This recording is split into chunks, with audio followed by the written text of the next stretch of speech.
ahead and get started. Good afternoon, everyone. I'm Reena Agarwal, Vice Provost for Faculty at Georgetown University and Director of the Georgetown Center for Financial Markets and Policy. Again, welcome to our weekly global virtual FinTech seminar series. Today, our speaker is Professor Adair Morse. Adair is on the faculty of the Haas School of Business at UC Berkeley. And she's doing some fascinating work in a number of different areas. We were just talking about the work that Adair is doing in the area of sustainability and impact investing. So in addition to FinTech, she's looking at a whole lot of other issues. I also want to mention Adair's work as an executive board member of AFFECT. Many of you might know, AFFECT is the committee of the American Finance Association, designed to promote the advancement of women academics in the field of finance. I know at Georgetown, especially during this COVID-19 crisis, we in the Provost's office are really trying to figure out how can we help women faculty who have additional responsibilities. And it's not just what happened in the spring semester, but the fall semester is coming up. And women who have kids at home, the schools are out, and they've got to take their classes and move them into a hybrid kind of a format. It's very challenging, and we are definitely working on different ways to help our faculty, and especially our women faculty, in as many different ways as we possibly can. I do invite you to learn more about the Georgetown Center for Financial Markets and Policy by visiting our website. In addition to our weekly FinTech seminar series, we're doing a number of other events that are open to the broader public and are somewhat non-academic. So please visit our website and follow our Twitter handle at GUFinPolicy. We at the center are most grateful to our sponsors and our partners for making these events possible. I want to thank all of you, and Professor Alberto Rossi will moderate the Q&A, but Adair would be very pleased if you ask questions as she goes along. So use the chat feature or raise your hand, and please ask questions anytime during the seminar. And Adair, with that, I'm going to pass it on to you. Okay, thank you so much for having me to this virtual seminar. It's a delight, and I really appreciate the leadership Georgetown has shown on these issues for many years, but particularly now. So please interrupt, as Reena said. It's much more interesting to have a discussion, and partially I say that reinforcing because I'm going to present sort of two papers. Really what I want to present is this law paper, which is joint with Bobby Bartlett at the law school here, as well as Richard Stanton and Nancy Wallace, my colleagues here at Haas in Finance. And that is a law review paper, so you can find it on my webpage, but you'll find the 191 footnotes a little bit daunting. Bobby and I are writing kind of an implementation of that, so that's more for the finance audience. But the law part, I think, is really important to think about accountability of algorithms and credit scoring in particular, but Alberto and I were talking before, wealth management, other issues. There's a lot of topics where we're using algorithms in finance that these laws apply. So with that, I'll dig in. So how economists think about discrimination. So economists like to think about taste-based discrimination and statistical discrimination, where taste-based, the traditional Becker discrimination, where an individual dislikes a particular group and then wants to discriminate from them participating. In the original theories, the taste-based discrimination should not persist because in the long run, competition should erode it away. De facto, discrimination persists, as we know, and so we're not quite in that long run scenario. But as we move into the algorithmic world, we lose that face-to-face opportunity for discrimination. And so then we're on the other side of this slide, the statistical discrimination.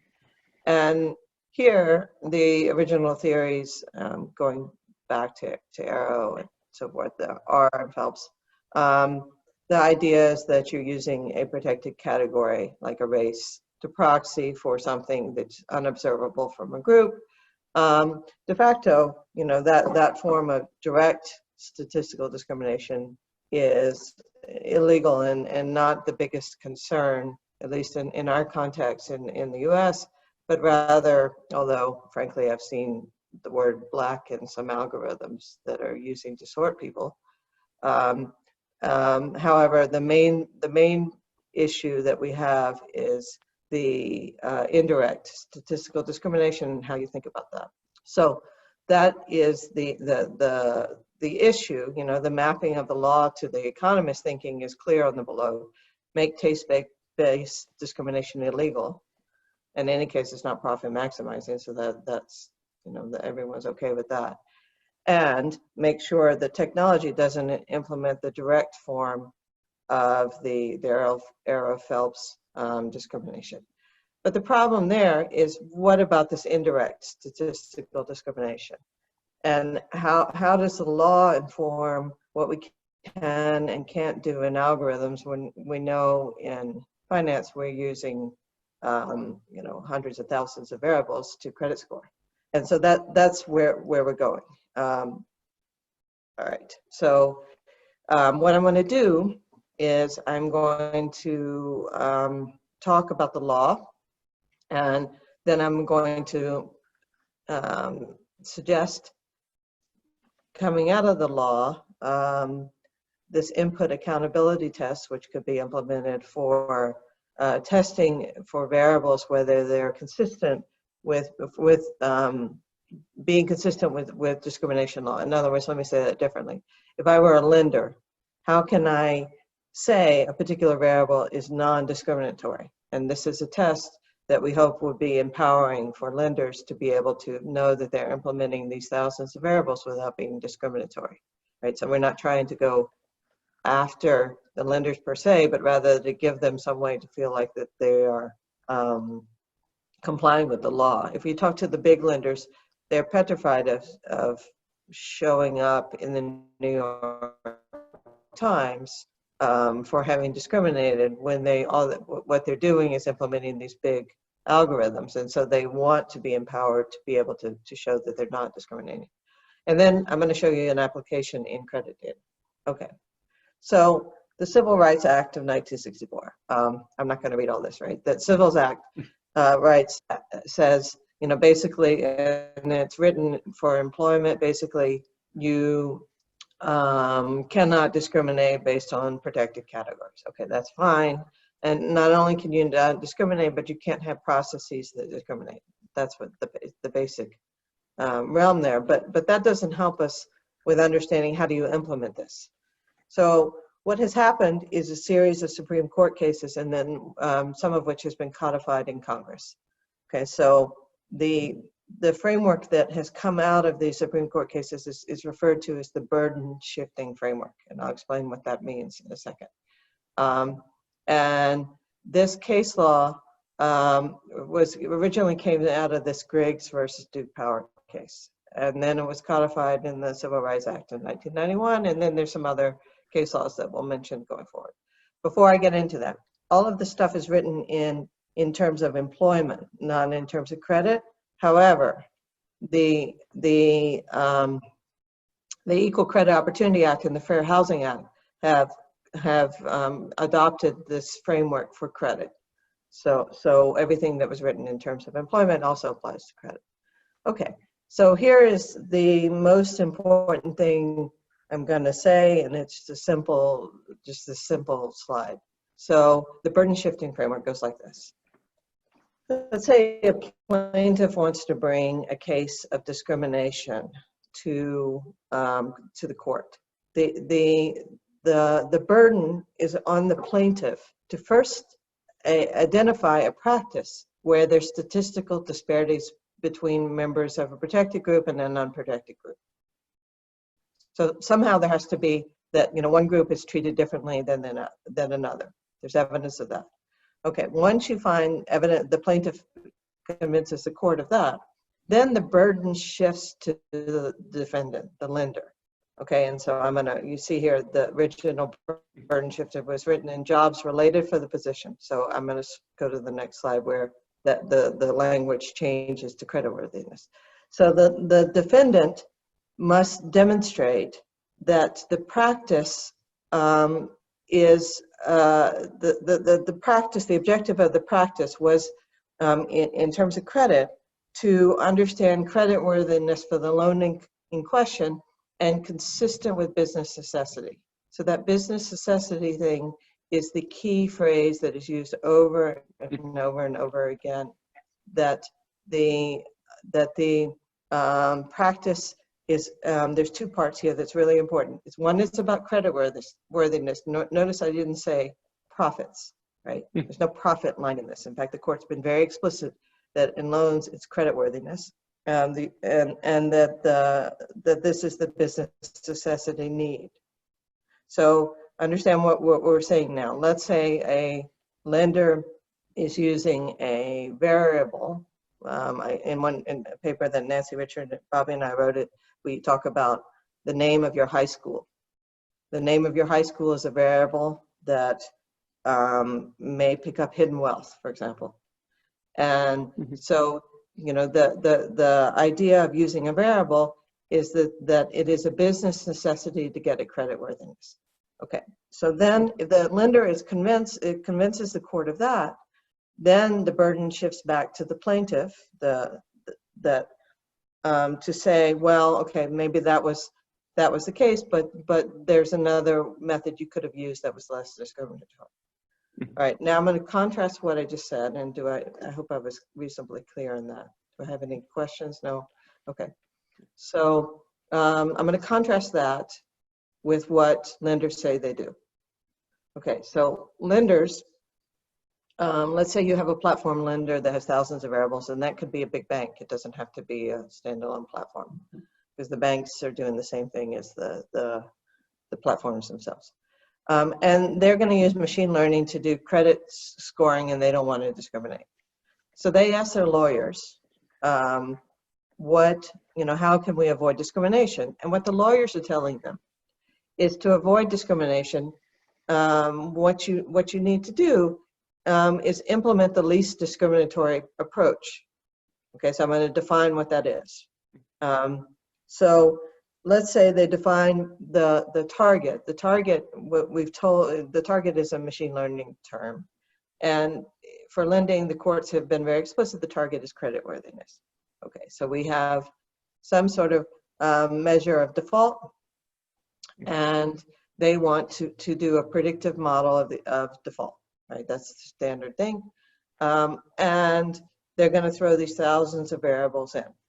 Okay, so what do? They get data scientists, they run all these machine learning ROC curve type analyses with the thousands of proxies for missing fundamentals. They interact them all, they do all these things that we've seen, which are fascinating to do. If you haven't tried it, it's super interesting to see what plays out. And they generate, these ROC curves, the idea, if you haven't seen them, that you want to move this direction toward the top left yellow area, where you're getting more true positives and less false positives here. So your predictive accuracy is a measure of predictive accuracy. It's not a perfect map to a logit pseudo R squared, but it's kind of, it's sort of monotonic in that way. So, imagine that this data scientist has these thousands of variables and interactions and all kinds of things, and they get a predictive model of ROC of 0.78. And what the lenders have been told to do is to say, okay, the best model is 0.78, and I've used thousands of variables. Well, let me run a bunch of other models that get 0.78 or close to 0.78 and choose the one that's least discriminatory. So for a statistician, that's really an easy thing. right? Because if I have thousands of variables, there's all different kind of interactions I can do that get close to the same predictive power, right? And so I can do 500 of these and choose the one that's least discriminatory and say, oh, look, I've done the one that's least discriminatory, right? And the problem with that is, let's just, here I've written at the bottom, let's just say that there's a pure model of just the cash flow variables that we as economists would put in, and it has a predictive accuracy of 0.68. Then adding the 1,000 variables has increased from 0.68 to 0.78. And the question is, is that moving from 0.68 to 0.78 discriminatory or not? Because that's not what the lenders are doing. They're just taking all the 0.78s and seeing which one's least discriminatory. Was that clear? Yeah. Yep. Okay. All right. So the problem with this is, it's illegal under the burden shifting framework, right? Let's go back to the second burden here. The defendant must demonstrate that the challenge practice is job related for the position in question, or is creditworthiness, right? And consistent with business necessity. Nowhere in what the lenders have done in my stereotyping in the last slide was there any check whether the variables are picking up creditworthiness. So in the first paper where with Nancy and Richard Seton and Bobby and I, we talk about how, well, if you're using this high school variable, and you're trying to proxy for wealth, which you can't see, maybe maybe it is picking up wealth, but maybe it's also correlated with race beyond wealth, right? And so how do we think about that in the law? What does the law say? Is that consistent with business necessity? Okay, so that's where I'm going to then go to the second Adair Morse case, right? Are there any, let me pause for a second. Are there any questions? No? Okay. Oh, yeah, I think we're pretty, yeah. All right. All right, so Adair versus Rawlinson. This is another Supreme Court case. So here, a California prison wanted to hire prison guards. And the prison determined that the job required necessity is strength, which is a legitimate business necessity using the terminology of the court. But they couldn't measure strength of applicants, right? They have all these applicants. So they use proxy of height. They actually use height and weight, but I'm simplifying this example. So a group of female applicants sued, and they won this case. And what the court said is that indeed strength is legitimate as a target, that is a job required necessity for being a prison guard. And indeed, height predicts strength. Height predicts performance, right, in the job. So it is legitimate variable. If you think about this in terms of lending, indeed, the name of your high school predicts default, right? So that's normally the criteria that we're interested in. But the court said, but the strength needed is a specific strength, and height is the height measurement penalizes females beyond the business necessity. That's the key thing. So whether the idea that the high school is penalizing a particular race beyond the role of picking up hidden wealth. Okay, so what we've done is we've translated that into econometrics, or a simple statistical relationship.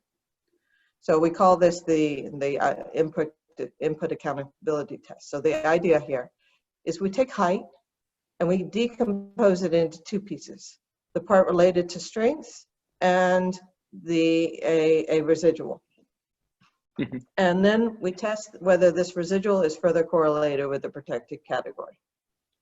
And it's very simple, right? It's the idea here is just having these variables. You have to have strength, right? And one can come back and say we don't see strength for these applicants, but this is where the role of the training comes into play.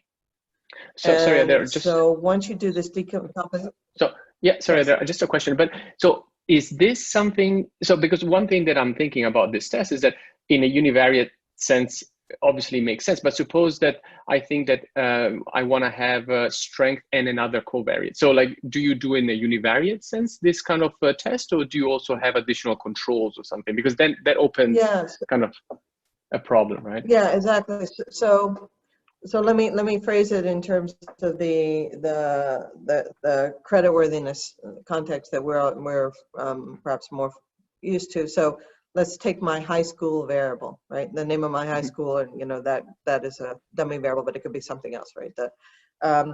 And then what I would put on this side was not. I would put all of the fundamental variables of creditworthiness. So if we think about what is creditworthiness, you know, the fundamentals that we're trying to get at is your ability to pay back a loan. So you can think of life cycle or permanent income type variables. Your income, your expected income growth, your cost of capital, which is your credit score, generally taken. Your endowment, you know, your different pieces of what we would put the variables in there that are cash flow. Now, interesting, like education.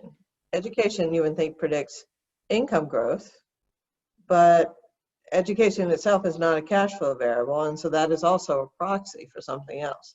So it's just the variables that are the fundamentals that we think the court would say are these targets that are the business necessities are ones that are fundamental cash flow variables. So you can load them all in there.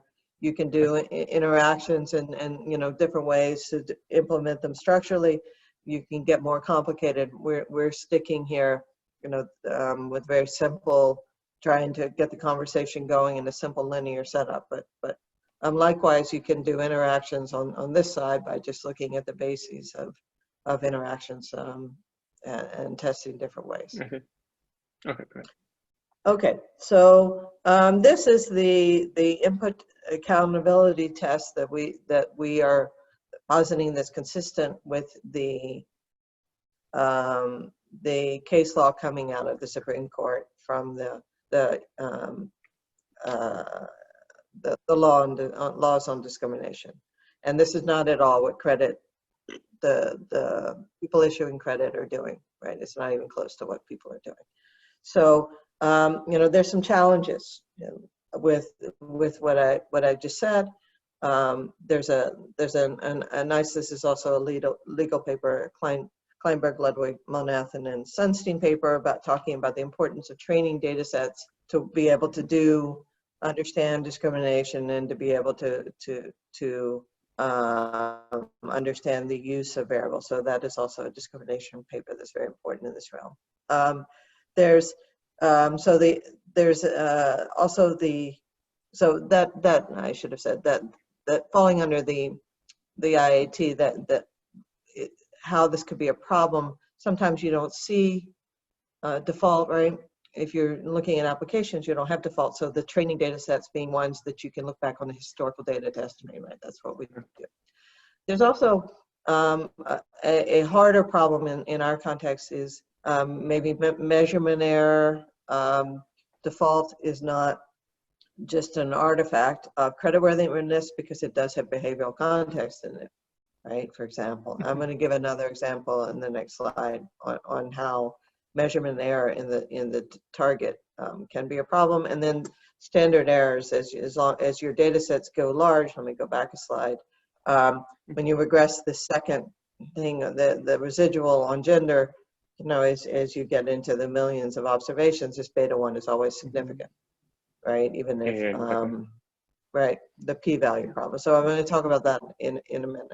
But let me just give you an example. Sorry, yeah. There's just one question. If you go back one slide. So, but from an implementation perspective, suppose that I wanted to have strength, and then someone else comes in and say, oh, I want to have strength and the strength squared, for example. And in one case, I get one answer, in the other ones, I don't. So what would be the way to split how would you go ahead and decide?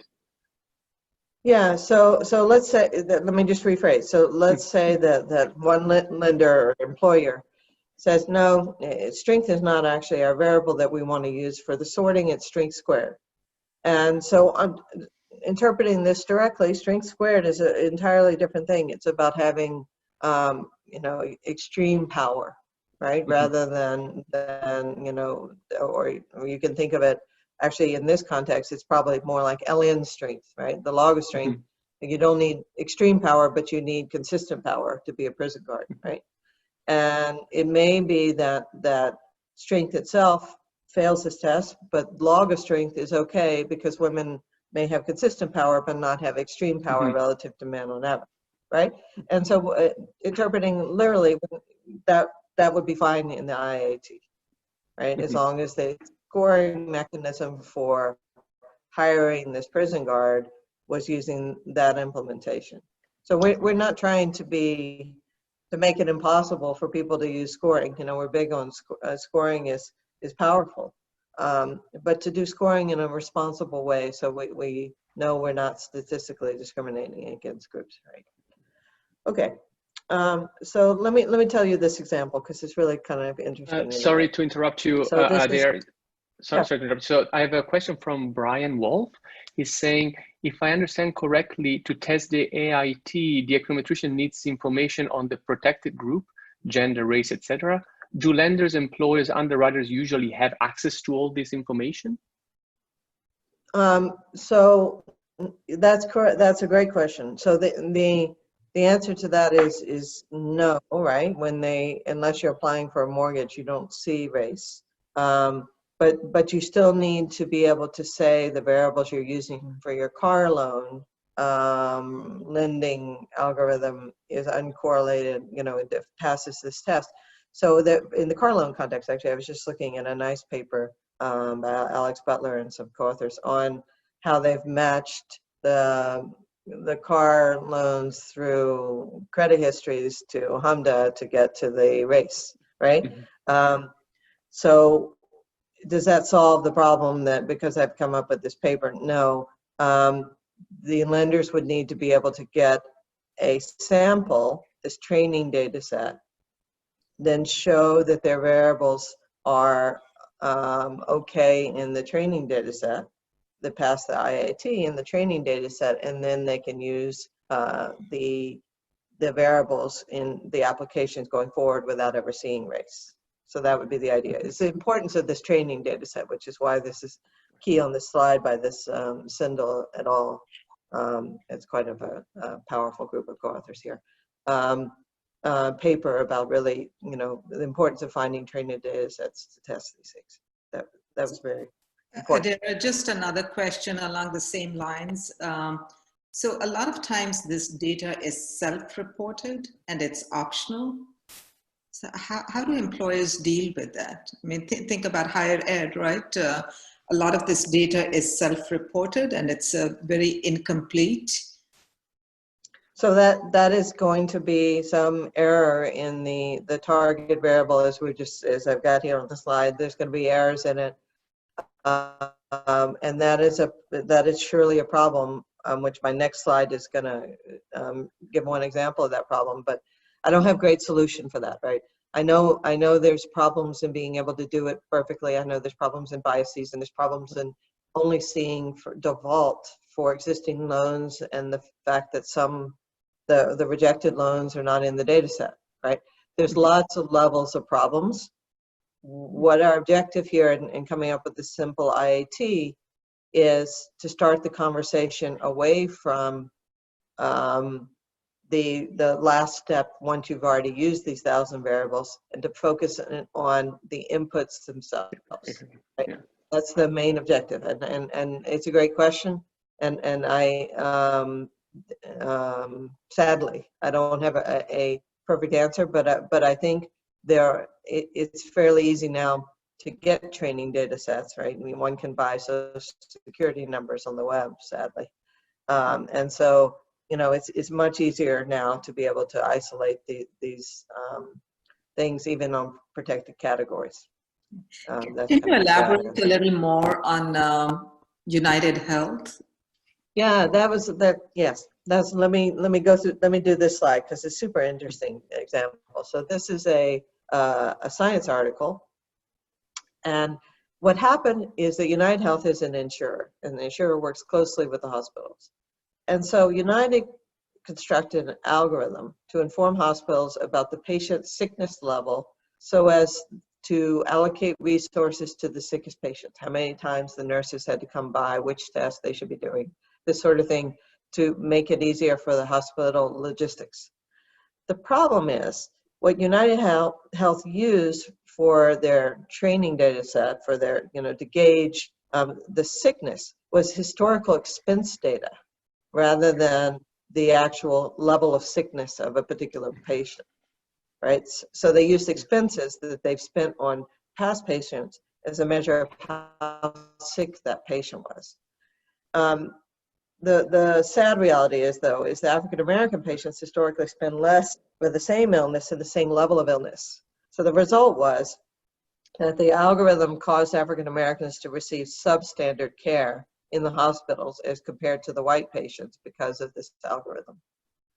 And so here's a case going back to the prior slide. One of these problems, the measurement error here, they didn't see strength, which is the level of sickness. What they saw was the proxy for that, which is the expenses on sickness. And so there was a mismeasurement here.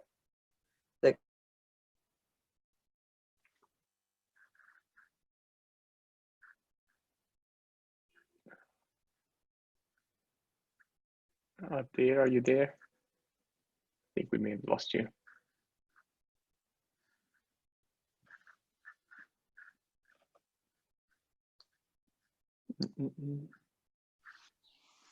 I guess a little internet problem here. Yeah, exactly. She may have. Yeah, we'll give it a minute, a few seconds. Yeah, it's just gonna probably pop back. Yeah, because she got disconnected. She's gonna be reconnecting soon. Oh, here she is. Adair, you're muted.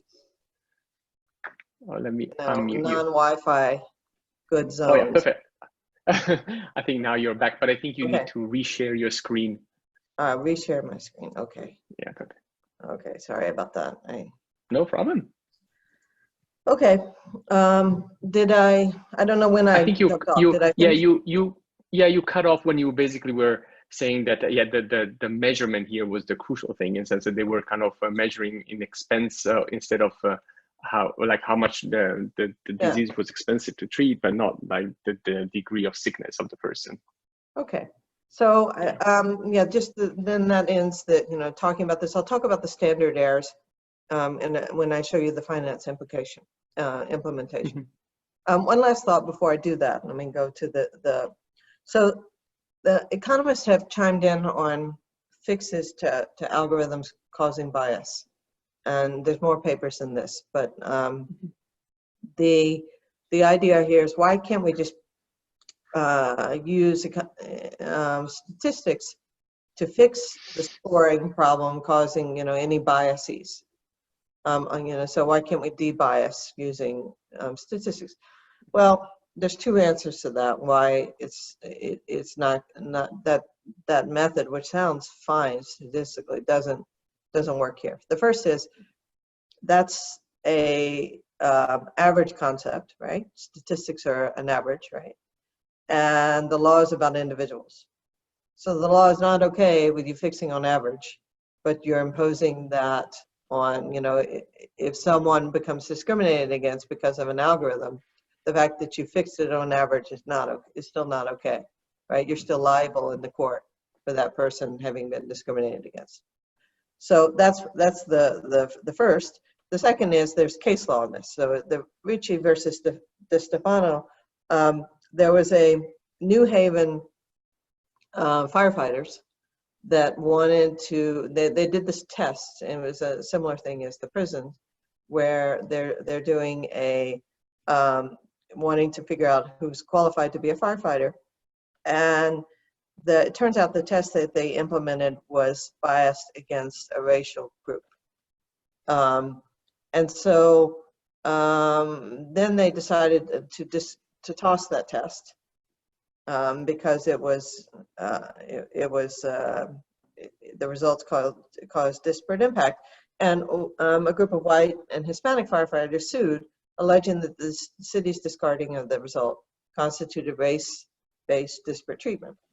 And the court ruled that in favor of the suit that indeed you cannot discard based on using a variable. So that it was not okay for New Haven to exclude something because it caused that disparate impact. So this, reminds us of all that's gone on with the Harvard case in terms of the Asian and white students that are applying to Harvard have sued because of feeling disparately impacted against. So you cannot fix these things using a race variable, right? That's the key thing here. And so any fixes as statisticians that we might want to do, we'd have to use a race variable to figure out what we need to fix. And the court said you can't use a race variable to do any fixes. So, all right, let me do some finance. Okay, so now I'm going to show you implementation, and we're going to do some credit scoring using a large data set. All right, so US household debt is on the order of 14 trillion. And, I did some back of the envelope things that if annual debt turnover is 15%, suggests that the new float is about 2.2 trillion per year, really back of the envelope. Of this, how much is algorithmically decided? Again, back of the envelope using some data I've done through the prior paper, saying 45% of lenders and mortgages have fully automated lending. Being a little bit conservative, I came up with about 800 billion, roughly, really roughly, is algorithmically decided. Okay, I can be off by a lot on those back of the envelopes, and still it's a large number. And so here we have a quote here by Zest Finance. Zest does a lot of the credit scoring for smaller lenders that don't do it in-house. We put in hundreds or thousands of variables in them and blah, blah, blah. Okay, all right, just motivating. It matters if these algorithms are discriminating. There's a lot of money at play. Okay, so this question, how can the use of machine learning, credit profiling avoid being inadvertently discriminatory? Fuster et al. Have asked this question in our paper as well. Others are asking this question, So what I want to do is chime in on this by running an ROC analysis on this lending, and then implement those tests and just see how hard it is for a lender to comply with the implementation of the law we're suggesting in the IAT test. Okay, so that's my agenda. So I have data from a commercial lender in Eastern Europe that's unnamed. I have about 300,000 consumer loans. The loans are made in stores, they're point of sale loans, but they're not collateralized by a good. And the data set contains default. I have 124 variables I'm going to use today. I have more than that. Many of them are categorical and can be made long and can be made interactive. I can make as many variables as you want with that, right? So what I'm going to do is I'm going to look for footprints of credit score first. So I'm not new in this footprints literature. Even these papers are not new. There's a lot of new papers on this. The Berg et al. Paper with Manju is just a wonderful paper if you haven't seen it. On the I just remember that picture they have where they have Manhattan and who's got an iPhone versus an Android versus another, and how you can predict default out of that simple picture, which is super interesting. There's work in context of mobile phone usage data elsewhere, and then Annette had a paper early on about consumer good products they buy and how that you can profile people out of that. But there's more here. So I'm not inventing this. What we're doing though is we have a bunch of different variables, different categories, and I'm going to look for which categories have the most footprints of credit score over and above the fundamental variables like credit bureau and application variables, right? I'm going to look for this other stuff, which is extra variables. And then I'm going to test each variable to see if it passes the IAT test. Then I am going to come back and say how much have I cost myself in predictive power if I exclude the variables. Okay, and let me just tell you at the beginning, it's not going to cost you very much, right? In a way, this is a pro lender kind of paper. Not by design, but just that's the reality here. So the fundamentals. So I'm going to use that word fundamental to mean things that would be in a like this life cycle permanent income thing. So income, credit score, debt, credit, other indicators of your cost of capital, assets, things that, credit bureau stuff, standard credit bureau plus application stuff. Okay, I'm going to call those fundamental variables, which the court are going to be happy with these being business necessity by definition. Okay, all right, so these are, yes. Data, do you have specific data under goods besides car? What other kinds of goods? Yeah, so I have in the goods variable, what I haven't done yet, I actually have more on the goods.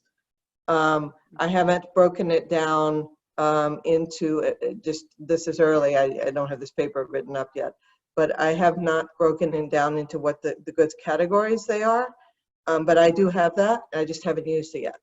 But I will implement that before in the next, in the next iteration. But that's what Annette did.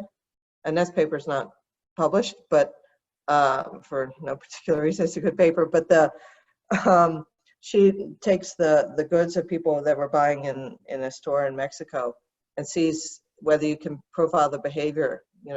Is it a good, or does a good indicate a fixed effect that speaks to your credit risk? And that's what she finds, that you can tell what type of person the buyer of these goods are in terms of credit risk by what the good is, which is interesting. Okay, so note that my income here is a nonsensical amount. If you're thinking through your European currencies, you're not coming up with anything. These are monthly incomes. It's been disguised. So I'm not disclosing this under, I'm going through the IRB and I'm trying to figure out what I can and cannot say. So I'm sorry, I'm being, I didn't disguise this income, but the lender has. So I'm unable to say that today, and hopefully by the time I get this paper fully written up, I can be more revealing. Yes, so these are the fundamental variables. I'm not going to go through them deeply. I'm mainly interested in just showing you how predictive the models are. Then I have living and family variables. So in the data set there's a difference in marriage and civil marriage. So at first I was putting down here religious marriage because it's, I think, but I don't know that these are ones that registered in a religious institution of some sort. This, by the way, this data set is across countries, not just in one country, but in Eastern Europe. But in any case, but there's a big distinction in these two in terms of credit score, credit profile, children and so forth. Then I have the goods that we've already looked at. Then I have the occupation variable that you can define into these different categories. Then I have, I'm sorry, I'm flipping, just I'm not focusing so much on each variable, but on these big categories in general. And do you have like small business owners in here? These are all consumer loans. But would some of these be small business lenders, small business owners? Okay. My occupation categories are not that defined. They may be in the other. That's an interesting question though, given where we are in the world. I'm writing that down. Then shelter variables. The data set has a lot of information on asking each individual, what kind of housing situation they are, and then they do some relative score on, this is not how many elevators you have, but what is your elevator, the number of elevators relative to everyone else in the sample, which is interesting, and entrances and other profiles about your shelter.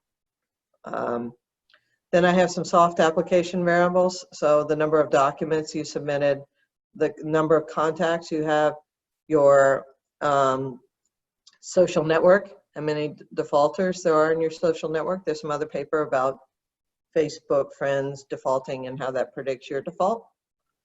Whether your spouse is present. And actually one that I later recategorized as, I think is soft, is this, whether you give your office phone number is an interesting variable, which I'll come back to in a minute. I'm going the wrong way.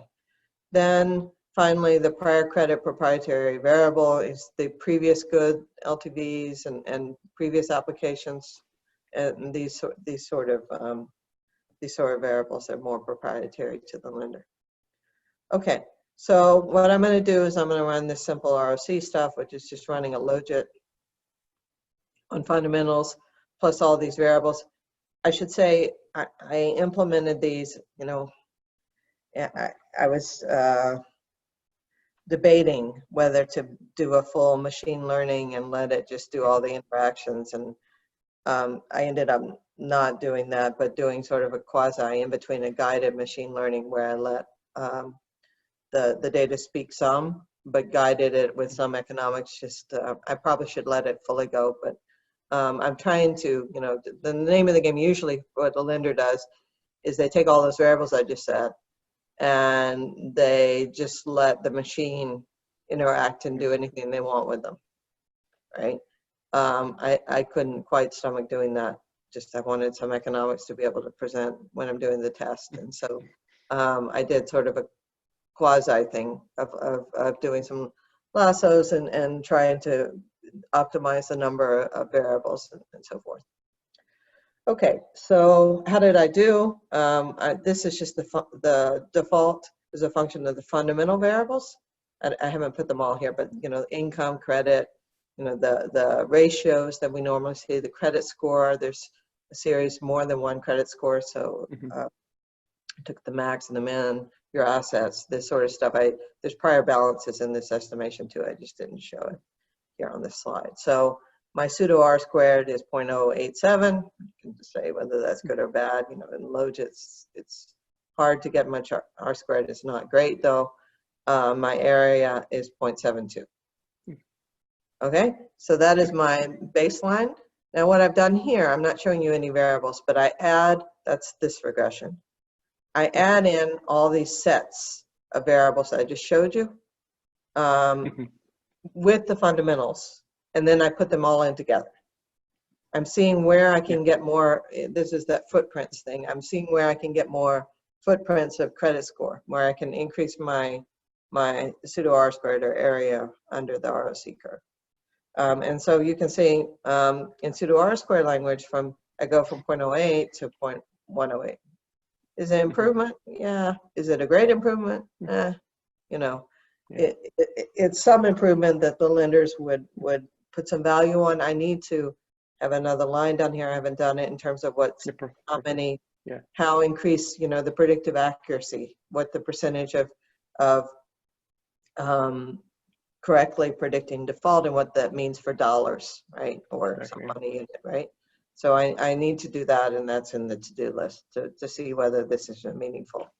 And I probably need to do a better job of letting not just do a guided machine learning, but letting the machine learning be a fully machine learning and do all the interactions and such. But as a first pass, I did it this way so that I can do the IAT test. Okay, so then I want to just run the input accountability test and show you those results. I know I've been probably talking for a while, but these are pretty straightforward. Okay, so what I'm going to do here, let's say I'm going to test the variable elevator. Okay, so first I decompose elevator equals the loading on fundamentals. Here it is, elevator equals the loading on the fundamentals. Yeah, plus a residual. Then I get this residual and I regress that on female. So I have also age in this, but when age in some jurisdictions is a protected category, so I'm not. I'm just going to run the female test, right? And so as I mentioned before, there's a problem that in big data sets, this beta 1 is always significant, right? And that makes it hard for a lender to want to do this. They would want to just cut their, keep making it smaller and smaller samples, right? It would be biased against the large lenders. So what after spending a lot of time thinking about this and figuring out what is legal, we can't go down the economic significance argument because this is law. There's no sense that 5 out of 10,000 do not matter, right? There's no sense that something that is small in economic significance is it's okay to allow a little bit of discrimination, right? That you can't specify that and be consistent with the law. So we found this D value approach to the P value problem, and that's the next slide. Okay, so the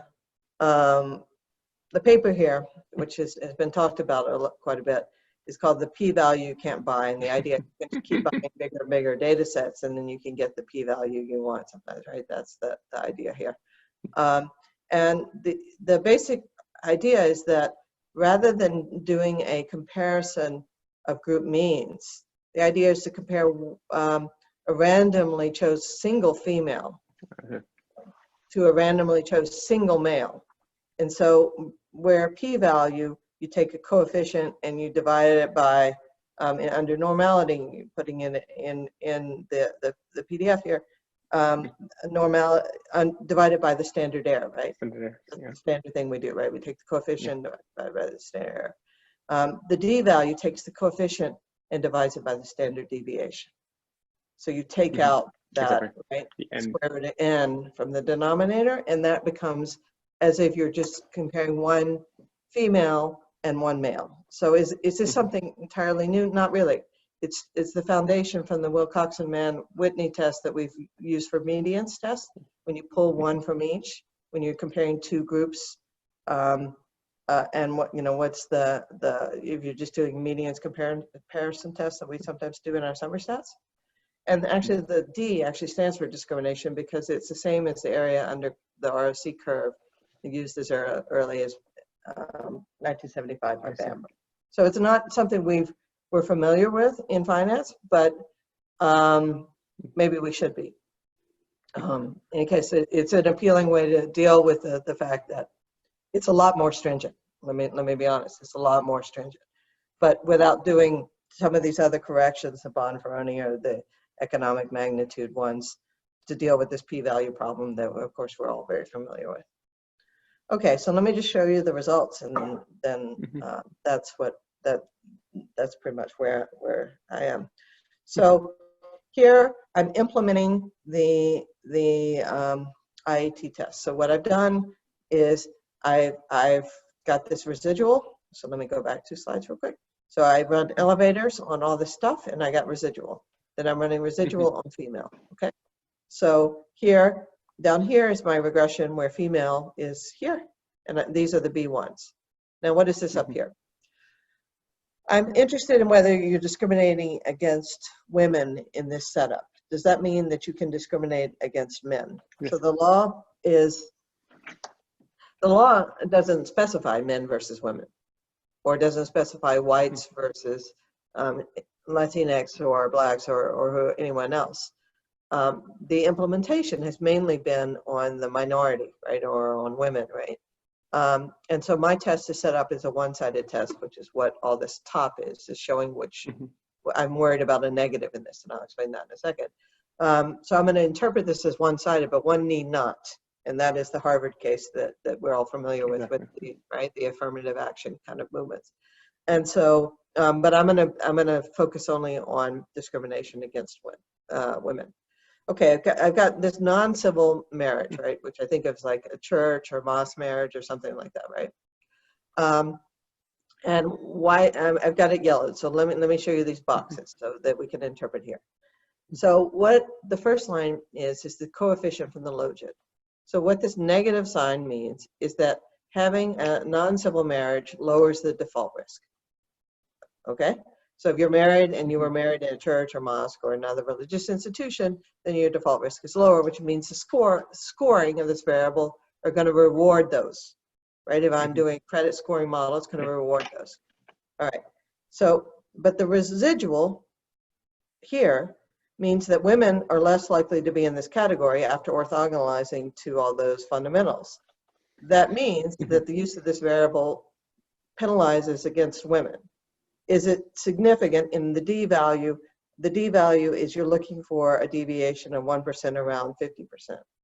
So it's an awkward thing. They should scale it differently. But so this 47 and being of the right sign means that this is different. This fails the IAT test.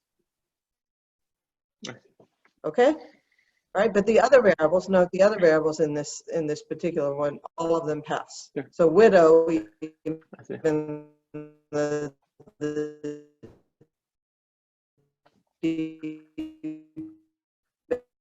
value is different. Women benefit, but sorry there, I think we're missing you. Your internet connection may be a little slow.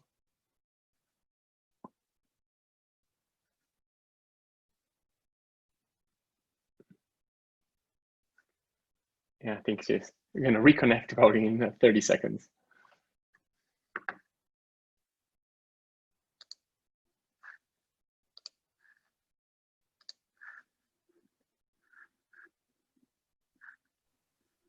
While Adair... I think Adair is back. Okay. I think Adair is back. Oh, sorry, Adair, we lost you. I think. Yeah, I'm so sorry. It's a bit embarrassing. Oh, no. But there's not much I can do about it. Yeah, no, exactly. Yeah. I think, yeah, so we lost you when you were talking about in the previous slide, I think. So the occupation, all biased against men. Yeah. Okay. You were talking about widows, Adair. Yeah. Yeah. So being a widow means you default less in this data set, which means my credit algorithm is going to score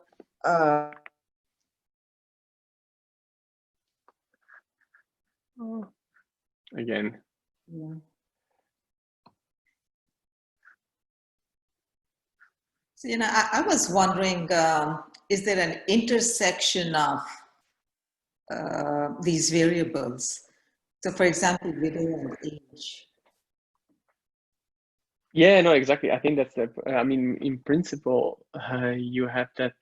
You have to think about a lot of them, right? I mean, depends on what you are kind of really interested in. Yeah. I think let's see if Adair comes back. I think, yeah, she is back. And muted. Yeah, exactly. Let me unmute her. My office to shut down, so I apologize. Perfect. I think that, yeah, if you can share the screen just once more. Perfect. Yeah.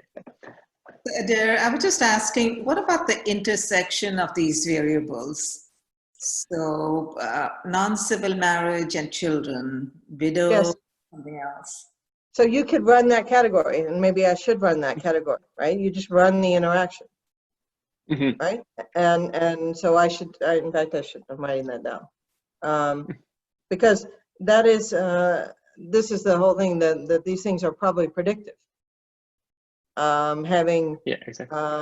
you know, the living in rural, right? Over here we have rural, being rural with a number of children, right? The different pieces will matter in a interactive form, and so I should run that and then do the different tests.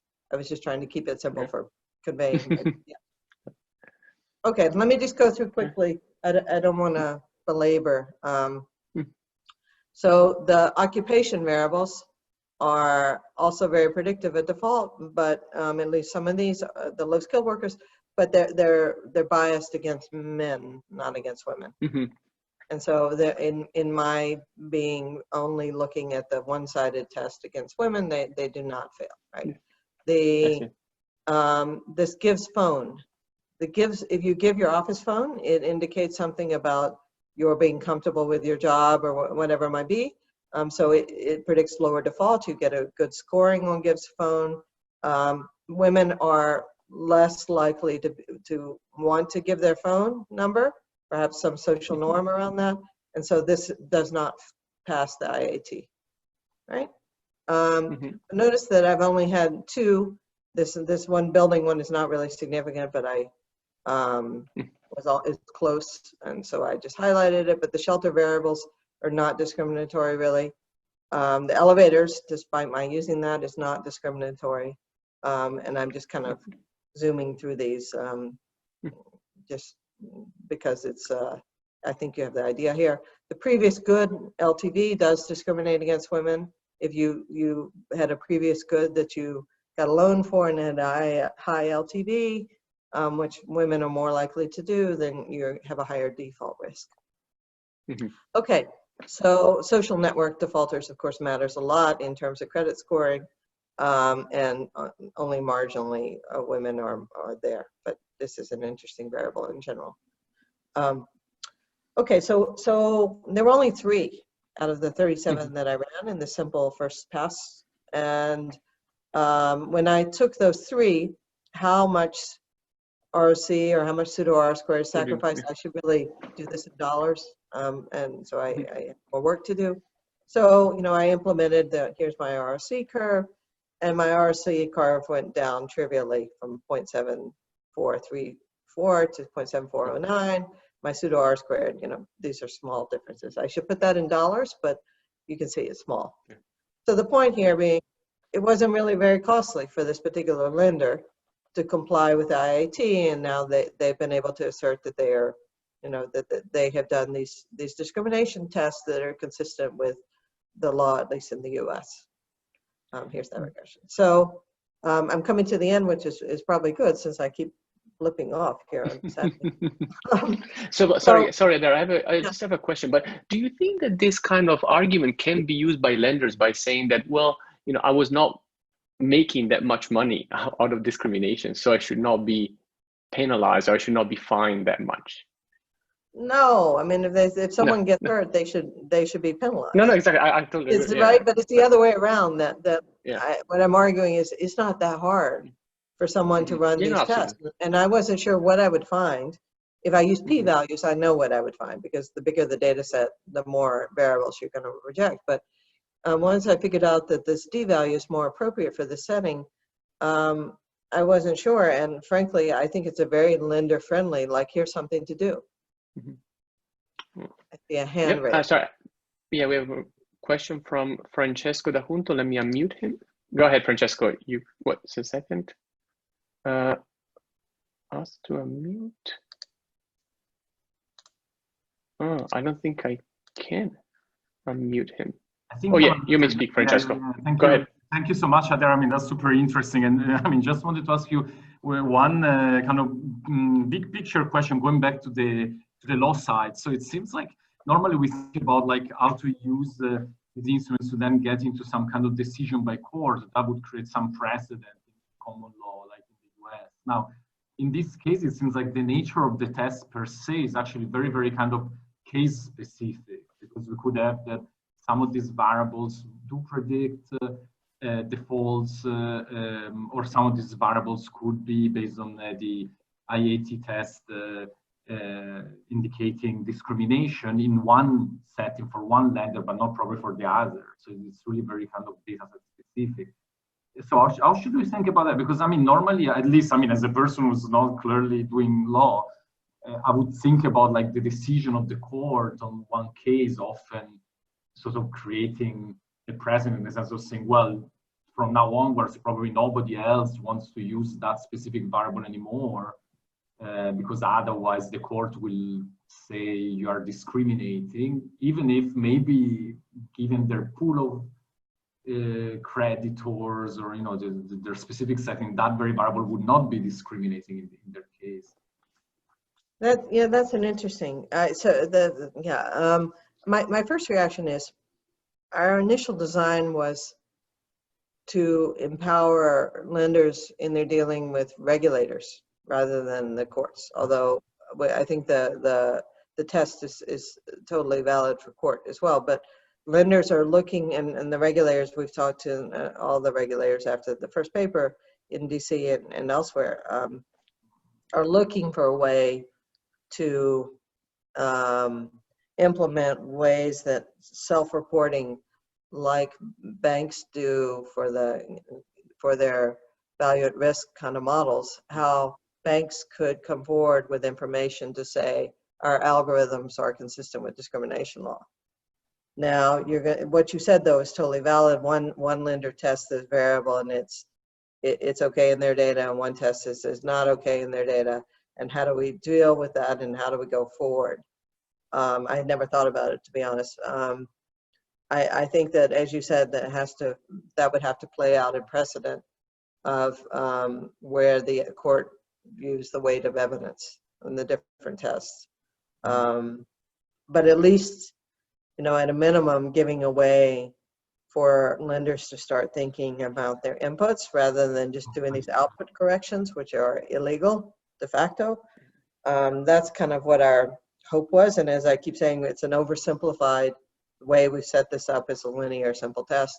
And you've already brought up a number of points here. But that was the agenda. And I don't have a great answer other than that, though. It's a good question. Very interesting stuff. Yeah, thank you. Thanks. Yeah. So I'm pretty much winding down. There's so many things I haven't done here in terms of the actual implementation. I know that. So let me just go to where I was going. My agenda, hopefully today, has been really to pass along the law in a way that makes it useful for finance people to think about research in this area. That's really why I put that, and that's why I did this implementation, is so I could have a chance to talk about it in forums like this. Otherwise, I'm really interested in what it means for lenders. As we know, the lenders are using so many more variables, and where we're going with consumption credit payments all collapsing to one. Who's the most natural lender in the world is the bank called Google or something like that, right? Mm-hmm. And that doesn't exist at the moment, but it does in China. Alibaba is that, right?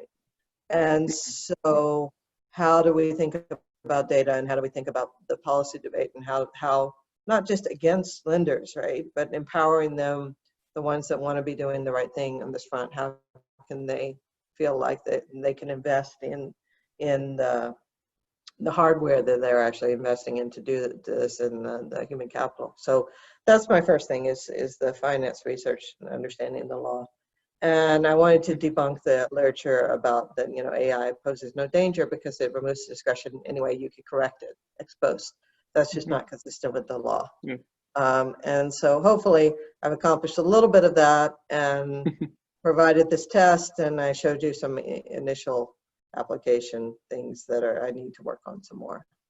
And I'm sorry about my internet, but I really appreciate it. And if there are any more questions, I'm sure I'm a little bit early.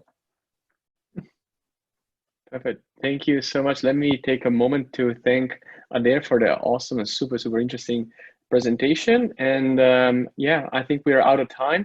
Thank you again, and make sure to check us on Twitter at GU FinPolicy. And next week we're going to have Uday Rajan, who's going to be talking about the paper When Fintech Competes for Payment Flows with Christine and Haoshan Zhu. So make sure to connect again, and thank you so much for logging in.